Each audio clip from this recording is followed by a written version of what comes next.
Ok, alors qu'est-ce que le Rocket Yoga? Le Rocket Yoga est une pratique qui a été inventée, trouvée il y a plus d'une vingtaine d'années maintenant par un Américain qui s'appelle Larry Schultz, enfin qui s'appelait parce qu'il est décédé maintenant. En fait, c'était un étudiant de Pattabhi Jois en Inde, donc de la grande école de l'Ashtanga. Et en fait, ce qui se passait, c'est que Larry était, pour certaines postures, raide comme un piquet, alors qu'il arrivait très bien à tenir sur les mains ou à tenir dans la posture du corbeau et d'autres choses de ce style-là. Sauf que dans le système Ashtanga, surtout si on va chez Pattabhi Jois, la chose est que tant que vous je sais pas comment on dit en français, mais ne masterisez pas certaines postures, si vous n'arrivez pas vraiment à prendre certaines postures qui peuvent parfois être simples, on vous laisse pas progresser sur la suite de la série ou les autres séries. Ce qui fait qu'il se retrouvait coincé en tout début de série avec des postures debout parce qu'il n'arrivait pas à ouvrir son bassin dans les postures assises. Et il avait déjà un petit côté un peu rebelle quand Pattabhi Jois sortait pour aller prendre son café à l'époque. Quand Pattabhi Jois revenait, il trouvait Larry sur les mains, quoi. Donc il l'a engueulé une paire de fois parce que c'est un peu go down, go back to your mat. Donc c'était voilà, c'est très très strict en fait la façon d'enseigner en Inde. Donc Larry en fait a pris le parti à un moment donné de rentrer chez lui et de commencer à transformer la pratique en fonction de ce qui lui semblait juste, ne serait-ce que pour lui déjà, pour pouvoir évoluer et pour pouvoir atteindre d'autres postures et pas rester en permanence collé sur les premières.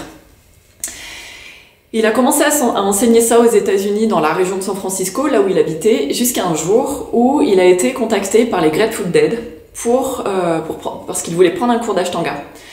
Et à la fin du cours, il y a, je crois que c'est le chanteur des Grateful Dead, je ne sais plus sûr, qui lui dit « mais c'est pas de l'Ashtanga ça ».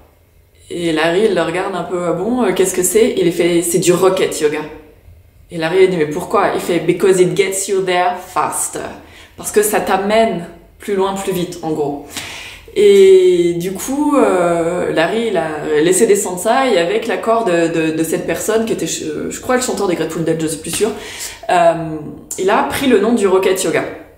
Et du coup, maintenant, le Rocket Yoga, dans le monde du Rocket Yoga, le truc, c'est que on se base sur le système de l'Ashtanga, parce que tous les rocketeurs ont fait de l'Ashtanga. Sauf que on reprend les séries modifiées par Larry, donc il y a le Rocket 1, 2, 3. Le grand truc super génial dans le Rocket, c'est qu'à certains moments, sans perdre le flow Ashtanga, on peut insérer du Vinyasa Yoga. Donc on peut le faire, on peut ne pas le faire, c'est pas très grave, mais il y a vraiment cette richesse et ce truc de pas tout le temps coller à un truc qui va jamais bouger. On peut commencer à insérer quelques postures, à aller plus loin, à se dire ah bah tiens là je ferais bien telle et telle et telle posture, puis je reviens à mon flow. Et surtout, en tout cas moi pourquoi je suis venue au Rocket Yoga, c'est parce que je commençais à m'embêter dans l'Ashtanga, parce que je trouvais ça un peu psychorigide. Et lors d'une conférence de yoga à Barcelone, je vois dans le programme David Kai, le Rocket Yoga. Donc je trouve que c'est un peu bizarre comme nom, mais je me dis bon allez hop, là il n'y a rien d'autre qui me plaît, je vais faire du Rocket Yoga. Et là j'ai été... j'ai pas de mots, j'ai été complètement transportée en fait par cette pratique et je me suis éclatée. Je me suis régalée, je retrouvais l'Ashtanga et en même temps je retrouvais des choses en plus, je retrouvais vraiment de l'amusement, je retrouvais de la joie que, en tout cas moi à ce moment-là je ne trouvais plus dans ma pratique. Et j'ai décidé de commencer à faire du Rocket Yoga et j'ai commencé à me former en Rocket. Le Rocket Yoga n'est pas une pratique que je vais forcément beaucoup enseigner, soit en atelier, soit en formation, etc. Parce que je suis plus une enseignante de Vinyasa maintenant. Par contre, c'est une pratique que je garde énormément pour ma pratique personnelle et c'est pourquoi je vous la propose.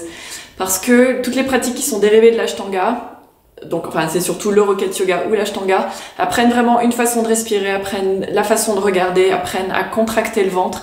Et c'est des choses que parfois certains professeurs de Vinyasa n'enseignent pas. Et je trouve ça dommage parce que c'est ça qui crée l'effet énergétique des pratiques. Et puis tout simplement parce que ça permet d'avoir une routine. Et personnellement, le Rocket Yoga m'a rendue super forte et m'a permis en très très peu de temps d'être sur les mains, d'être sur les avant-bras en Pinchavarichyasana, d'être beaucoup plus confortable et beaucoup plus forte. Et ce qui me permet vraiment de, je pense, être une meilleure professeure de Vinyasa, mais aussi une meilleure pratiquante, de connaître mieux mon corps, d'avoir plus de force et d'avoir accès à des choses que j'aurais pas forcément mis moi dans mes pratiques de Vinyasa. Et puis ce qui me plaît surtout, c'est que le Rocket Yoga, c'est une pratique de rebelle parce qu'on fait ce qu'on veut. Et parce que si on a décidé de rajouter une posture, si on a décidé de rajouter un chant au milieu ou quoi que ce soit, tant qu'on sort pas d'un certain rythme qui est lié à l'Ashtanga, on a aussi cette liberté de s'écouter et d'être rebelle. Et ça me convient parfaitement.